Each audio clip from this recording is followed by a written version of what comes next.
ሰላም ከመይ ጸንሑ ክቡራት ተኸታተልቲ ነዚ ሰዓት ዝሓረናዮም ሓፀርትን እዋናውን ዝበልናዮም ዜናታት ሒዝናልኩም መፂና ኣለና ንኽትከታተልና ድማ ንዕድም።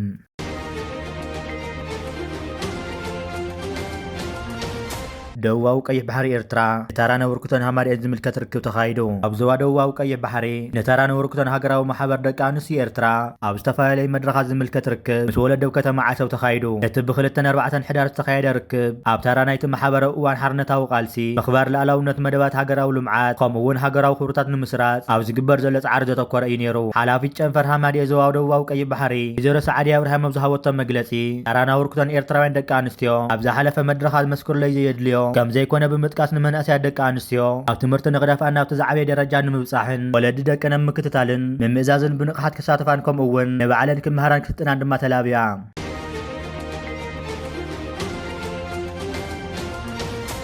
ህዝቢ ክልል ዓፋር ንዓበል ዒሉ ይርከብ ኣሎ። ህዝቢ ክልል ዓፋር ኩናተይ እንደልን ኣብ ክልልና ዝግበር ወታደራዊ ስልጠናታት ብህፁፅ ደው ይበል ምስ ኤርትራ ኮነ ምስ ትግራይ ብሰላም ክንነብር ኢና እንደሊ ዝብሉ ጨርሖታት ሒዙ ናብ ኣደባባይ ወፂኡ ይርከብ።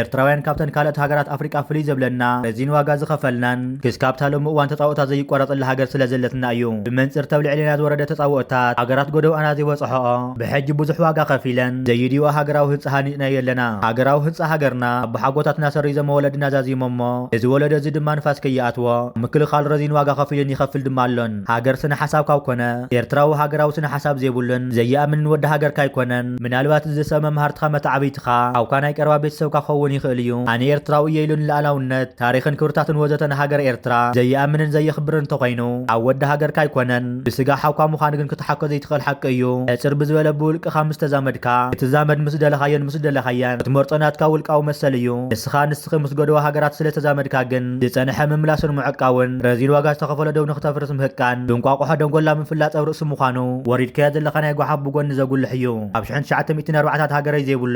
ዘይብሉን ምስ ባዕዳውያን ብምውጋን ኤርትራዊ ስነ ሓሳብ ዘይብሎም ነይሮም። ኣብ ግዜ ስርዓት ሃይለ ስላሰን ደርግን ንፀላእ ዝወገኑ ማለያ ኣይነበሮምን። ኩሎም ድማ ተሃገረይ ዝብል ሓፋሽ ስዒርዎም ኣብ ዝሓለፈ ዘይተማሃሩ ፃሕሊ ማለሊት ብምልማዝ ታሪክ ልኣላውነት ኤርትራ ዝኽሽምሹ ብዙሓት ከም ዝኾኑ ይፍለጥ። ድምር እኩብ ኣብ 1904 እስካብ ሎሚ ዝተገበረ ዓበድበድ ስዋት ንዝመፅ ወለዶ ዓብዪ ትምህርቲ ክኸውን ድማ ይትስፎ። ኩሉ ግዜ ዕሱር ክብረት የብልን ኣብ መወዳእታ ከዓ ደርሆ ጥፊኡ ኣብ ምድላይ እንቋቑሖ ክወለል ይብል። ንኣብነት ዝኣክል ድማ በይደን ፌደሬሽን ዝነበረ ተካብ ባይሩ ሃይለ ስላሴ ካብ ቦትኡ ኣልዩ ናብ ኣዲስ ኣበባ ምስ ወሰዶ ቀፂሉ ኣውሮፓ ምሰርሖ ብዛዕባ ንሓርነት ተቃሊሱ ዝነበሩ ተጋደልቲ ክሓስብ ጀሚሩ ጥራይ ዘይኮነስ ናብ ተጋድሎ ሓርነት ኤርትራ ብምፅምባር ናብ ሃገራት ዕራብ ከም ዝኸደ ይንገር። ጀነራል ተላ ዕቁብ እውን ኣብ ግዜ ፌደሬሽን ኣዛዚ ፖሊስ ኤርትራ ዝነበረ ኮይኑ ኣንጻር ኩሉ ናጽነት ኤርትራ ዝግበር ዝነበረ ምንቅስቓስ ማሓረኻ ደው ኢሉ ምስ ሃይለ ስላሴ ክመጻደቕ ድሕሪ ምጽናሕ ክገድፎ ዝድለየሉ ዝነበረ እዋን ምስ ምንቅስቓስ ሓረኻ ክዳነገጽ ከም ጀመረ ይዝረብ። ኣብ መወዳእታ ሃይለ ስላሴ ድማ ቀንፂልዎ። ጀነራል ኣማን ዓምዶም እውን ኣብ ግዜ ፌደሬሽን ምስ ሃይለ ስላሴ ዝነበረን ክስካብ ጀነራል ዝበጽሕን ኤርትራዊ መበቀል ዘለዎ እዩ። ናይ መወዳእታ መርገፂ ዋላ እኳ ይፈለጥ ኣብ መወዳእታ ግን ቀንፂሎሞ። ነዚኦም ፍሉጣት ስለ ዝኾኑ ድማ ከም ኣብነት ዝመፁ ኮይኖም ካብ 1904 ክስካብ ሎሚ መገባርያ ጎራዊት ሃገራት ኢትዮጵያ ዝነበሩን ዘለውን ማለያ ድማ የብሎምን። ተረዲእዎም ኣብ ቃልሲ እጃዎም ዘበርከቱ እውን ውሑዳት ኣይኮኑን። እሞይ ትጋገ ካብ ገገኻ እውን ተመለስ ንምባል ዝኣክል እዩ። ኩሉ ግዜ ፀላኢ ኣንጻር ሃገርካን ህዝብኻን ገይሩ ክጉሕፈካ ምዃኑ ድማ ከይትዝንግዕ። ብመሰረቱ እውን ሃገርካን ህዝብኻን ሕሊፍካ ዝሃብካ ብዓሰብትኻ ዘይእሙንን ውድቕ ምዃንካ ድማ ፍለጥ። ምክንያቱ ድማ ፅባሕ ንጎኒ ሃገርካን ህዝብኻን ሕሊፍካ ዝሃብካዮ ንዕኦም እውን ከም ዘይትገድፎም ምዕርዮም ስለ ዝፈልጡ። ኣብ ካልኣይ ኩናት ዓለም ኣብ 1941 ዓመተ ምህረት እንግሊዝ ካብ ሱዳን ብታማራት ኣብ ኩርደት ኣብ ጥንቁላሓ ስትር ዝበለ ኩናት ድሕሪ ምክያድ ንጣልያን ስዒሮም ንኤርትራ ሃገር ናብ ትሕቲ ቁፅሮም እትዮማ። እንግሊዝ ናብ ኤርትራ ምስ ኣተወ ሰልፍታት ፈቂዱ ዝነበረ ኮይኑ ሓንቲ ካብኣተን ድማ ማሕበር አንድነት እያ። እዛ ስማ እውን ባዕዳዊ ዝኾነት ማሕበር ዕፅዋት ደቂ ሃገር ኤርትራ ኣካል ኢትዮጵያ እምበር ልዕላዊት ሃገር ኣይኮነትን ዝብሉ ብስርዓት ሃይለ ስላሰን ኣሳሰይቲ ዝቆመትን ትምወልን እያ። ፌደሬሽን ብምዕራባውያን ተደገገ ይኹን እምበር እዛ ማሕበር ንፌደሬሽን ኤርትራ ምስ ንጉሳዊት ኢትዮጵያ ባይታ ዘንፅፈት እያ ጥራሕ ዘይኮነስ እቶም ቀንዲ መራሕቲ ናይ ፌደሬሽን እውን ሳቶም እዮም ነይሮም። ብባዕዳውያን ልኡኻቶም ዝመንጎዱ ዝዓጠቑን ማሕበር አንድነት ንመላእ ህዝቢ ኤርትራ ንምጉዕፃፅ ኣብ ዋዕላ ቤት ገርግሸብ 1946 ዓ.ም ዝገበርዎ ተሃዲድ ኣብ ታሪክ ሃገርና ዘይርሳዕ ዕለት እዩ። ኣብ 1945 ድሕሪ ምዛም ካልኣይ ኩናት ዓለም ውድብ ሕቡራት ሃገራት ምስ ምቋሙ ጉዳይ ኤርትራ ተረኣዩ ህዝቢ ኤርትራ ከምቲ እንግሊዝ ወጠነቶ ፍርቂ ንሱዳን ፍርቂ ንኢትዮጵያ ከም ዘይምቀል ብንቕሓት ደው ስለ ዝበለ ኤርትራ ዝነበሩ ትካላት ብምዕናው ነብሳ ኣይትኽእልን እያ ኢሎም ምስ ንጉሳዊ ኢትዮጵያ ክሓውስዋ እንከለው ንማሕበር አንድነት ከም መሳርሒ ተጠቂሞምሎም እዮም ናጽነት ኤርትራ ዝጠልቡ ዝነበሩ ኤርትራውያን በዚኦም አንድነታውያን ግዳይ ኮይኖም እዮም ገለ ህዝቢ ዝመርሑን ዘንቁሑን ዝነበሩ ተቐቲሎምን ቆሲሎምን ተሰዲዶም ኣብ ግዜ እንግሊዝ ንህዝብና ብሃይማኖት ንሕድሕድ ንምብላዕ ዝተገበረ ውዲት ብንቕሓት መራሕቲ ሃይማኖት ዓበይቲ ዓድን ድማ በርዒኑ ኣብቲ ግዜ ዝህዝብና ንውዲት ጸላእቲ ንምቁጻይ ዘርአዮ ብልሓት ወሲኻ ዝሕለፍ ድማ ኣይኮነን ዳሃርና አንድነታውያን እውን ድሕሪ ፌደሬሽን ከም መሳርሒ ተጠቒሞም ምስ ጓሓፍዎ ናብ ሳውራ ኤርትራ ምጽምባሮም ደርሆ ጥፊእኻ እንቋቑሖ ምድላይ ደይኮነን ብረታዊ ቃልሲ ህዝቢ ኤርትራ 1991 ምስ ጀመረ ስርዓት ሃይለ ስላሴ 1992 ነቲ ስማዊ ብውዲት ዝተገበረ ፌደሬሽን ብወግዒ ኣፍሪሶምዎ ነቲ ናይ ፌደሬሽን ባንዴራ ግን ኣቐዲሙ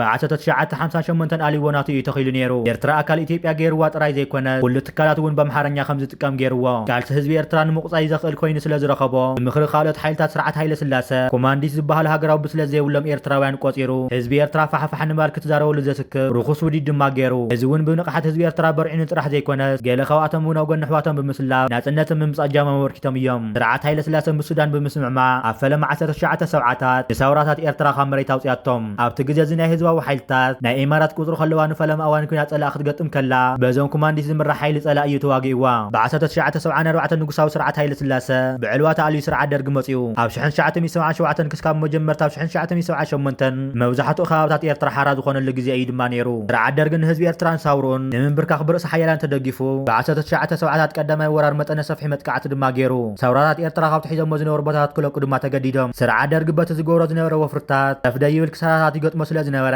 ብፍላይ ሻሻይ ወራር 1982 ብዝገጠሞ ስዕረት ክጻወር ዘይከኣለ ስርዓት ደርግ ዕስዋት ብምቁጻር ብዝለዓለ ይሰርሐሉ ነይሩ እቶም ስርዓት ሃይለ ስላሴ ተዓሲቦም ዝነበሩ አንድነትን ኮማንድስን ብዙሕ ሃገራዊ ንቕሓት ስለ ዘይነበረ እዩ ክንብል ንኽእል ናይዞም ስርዓት ደርጊ ተዓሲቦም ግን ሳውራ ኤርትራ ብዝለዓለ ጠርዚ በፂሕሉ ዝነበረሉ ስለ ዝኾነ ብህዝቢ ድማ ፍንፉናት እዮም ነይሮም ኢሳፓ ቅኝ ተወርወር ዝበሃሉ ንህዝቢ ዘጋፍዑን ዝኣስሩን ዝርሽኑ ደቂ ሃገር ስለ ዝኾኑ ንጸላእ ዝኣክል ስለዋ ሓበሬታን ሳውራ ኤርትራን ይህውን ኣብ ጎነ ጸላእቲ ኮይኖም ነቶም ብጥሙ ይከውዶምን ብዕሩቕ ዝባኖምን ናጽነት ኤርትራ ከምፂ ዝወፍሩ ዝነበሩ ተጋደልቲ ድማ ይዋግኡ ነይሮም ልዕስዋት ብዝገብርዎ ዝነበሩ ሕልፍ ዝበለ በደላት ኣብ ልዕሊ ህዝብን ተጋደልትን ኣብ ሜዳ መጠንቀቕታ ይመጾምን ይቕንጸሉን ድማ ነይሮም እዮም ኣብዚ ሕጂ እዋን እውን ናብ ኤርትራ ዝተፈላለዩ ትንኮታታት ዝግበሩ ዘለዉ ኮይኖም ስርዓት ብልጽግና ብተደጋጋሚ እዋን ኣብ ልዕሊ ኤርትራ ወታደራዊ መጥቃዕታት ከካይድ እየ ክብል ኣብ ማሕበራዊ መራኸብታት ክፍክር ተዓዚብና የለና ወዲ በሻሻ ፓርላማ ናይቲ ሃገር ቀሪቡ ኣብ መንጎ ኤርትራን ኢትዮጵያን ኩናት ተኸፊቱ እቲ ውጽኢቱ እንታይ ክመስል እዩ ንምርድኡ ዘሽግር ኣይኮነን ክብል ኢትዮጵያ ኣብ ልዕሊ ኤርትራ ወታደራዊ ጸለልታ ከም ዘለዋ ወዲ በሻሻ ክዛረብ ሰሚዕና ነርና ስርዓት ብልጽግና ዝኹሉ ዘካይዱ ከምዚ ዓይነት ፍኻራታት እስካብ ሕጂ ባይታት ስድን ስጉምቲ ከካይድ ኣይከኣለን ብልጽግና ዝተፈላለዩ ፈተናታት ውሽጢ ኤርትራ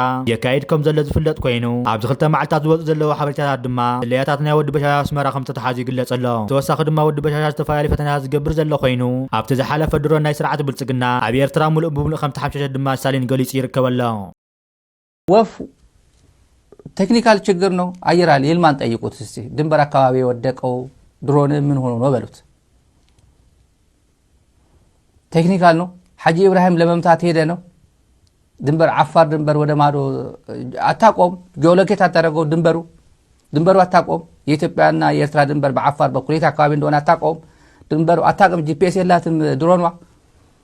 እና ሐጂ ኢብራሂም ፍለጋ ነው ሄደችው ያቺ ድሮን ቴክኒካል ነው አይደለም የወደቀችው ቴክኒካል ነው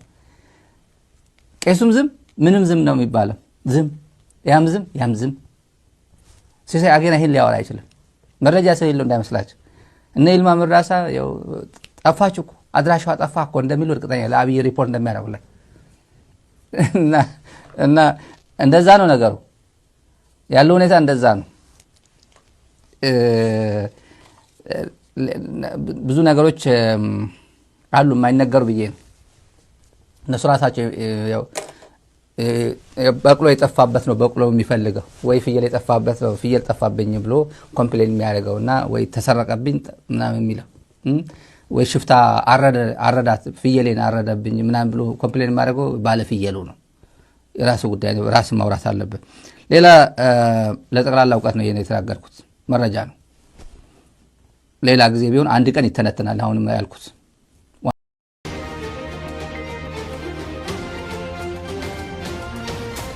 ساعات بلصقنا لهم كل مساخوت نخيناتن انكيران تعاطيو نو سوكف معلت ساعات زغورو قصصرن ميزان النطف او زخدل زل اوان نايت سرعت بلعتنيا ترف مرف بمنقد محاوراو مرخبتات نهزبن سراوي تግራይ ከርዕዱ ድሮን ወዶ ሻሻኸን ወሳኒ ወይ ከም ቀታለም ሲሎም ክሰውኩ ናይ ኦምሮ ፕሮፓጋንዳው ዘመተካካይዱ ድሮና ኸድና ይውዕለለው የለነጥፍት محاوراው مرخبታት ትግራይ ድማ ነዚ ከም ዘለዎ ብምድጋብ ብዘይ ፍላጥ ንህዝቦም ዘርዕዱ ዝናብራው ኺናትን ምግዋሕን ምክፋል ተጠሚዶም ትዕዘብ ነው ሰውከፍ ወገን ክፈልጦ ዝግቦ ስርዓት ወድ በሻሻ እንድሕርዳ አባይታ በኽላተም ሓራን ኦሮሞን ትግራይን ዓፋርን ዝሰዓር ሃልዩ ድሮን የምጽኻሉ ምህዞ ዝቕይሮ ጸወታ ይክህሉን እዩ እቲ ካልኣይ ንወይኒ ዝተዓጠቐ ድሮን ይኹን ብፍላይ መሳርሒ ኩናት ኣሎ ኢልኩም ድማ ክትሓስቡ የብልኩምን ምናልባት እንተለውን ናይ ታሪክ ምስክርን ናይ ዓቕምን ግዜን ጉዳይ ኮይኑ ንወይኖም ክዓጥቅዎም ዝተመረቑ ተኸታተልቲ ስርዓት ኢትዮጵያ ከይመቐሉናን ከይረከቡናን ሓሊፎም ኣይፈልጡን እዮም እቲ ቃልሲ ናይ ኩልና ኩነታት ንምትራፍ እዩ ምክንያቱ ድማ ሎሚ መቐናቕንትና ሸነትን ዕሸልነትን ዘይበልየሉ ስርዓት ኣብይ ኣሕመድ ዘይኮነስ እንታይ ደኣ እቶም መብቲ ዞባ ካብ ቁፅር ወፃኢ ካልእ ግጭት ብምፍጣር ንሓዋሩ ከም ማሓደርዎ ላዕልን ታሕትን ዝብሉ ዘለዉ ባዕዳውያን ሓይልታት እዮም ልክዕ ከምቲ ናይ ሱዳን ክጅምርዎ እምበር ብኸመይ ከም ዝእድዎ ጭኒቕዎም ዘሎ ጉዳይ ማለት እዩ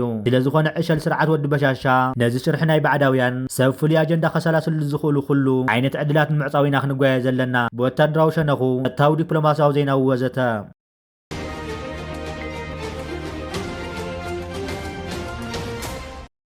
ዝኸበርኩምን ዝኸበርክን ተኸታተልትና ነዚ ሰዓት ዝሓረናዮም ሓፀርትን እዋናውን ዝበልናዮም ዜናታት ነቶም ክትከታተልዎም ፀናሕኹም ይመስል ነይሮም ኣብ ዝቕፅሉ ብካልኦት ሓበሬታታት ክሳብ ንራኸብ ሰላም ነትመነና በቢ ዘለኹም ሰላም ንዓኹም ይኹን ሰላም